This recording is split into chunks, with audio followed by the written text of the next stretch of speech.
প্রিয় দর্শক, আমরা চলে আসলাম রামপাল কয়লা বিদ্যুৎ কেন্দ্রে।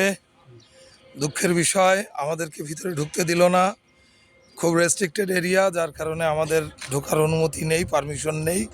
তাই বাইরে থেকেই যতটুকু পেরেছি আমরা ভিডিও ধারণ করেছি। এখানে টোটাল 1320 মেগাওয়াট বিদ্যুৎ উৎপন্ন হয়। এই যে অনেক বড় প্রজেক্ট বাংলাদেশের ভিতরে কয়লা বিদ্যুৎ কেন্দ্র। এটা তো রামপাল বিদ্যুৎ কেন্দ্র নাকি? রামপাল বিদ্যুৎ কেন্দ্র, বিশাল এরিয়া।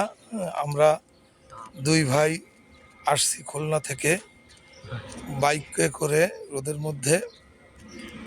চিন্তা করছিলাম হয়তো কাউকে বললে বা ভিতরে সিকিউরিটি কাউকে বললে আমাদের ভিতরে ঢুকতে দেবে, কিন্তু না, ভিতরে ঢুকতে দিল না। খুব রেস্ট্রিক্টেড এরিয়া, আসলে নিরাপত্তারও কিছু ব্যাপার আছে, যার কারণে বাইরে থেকে যতটুকু পেরেছি ততটুকু ভিডিও ধারণ করার চেষ্টা করেছি।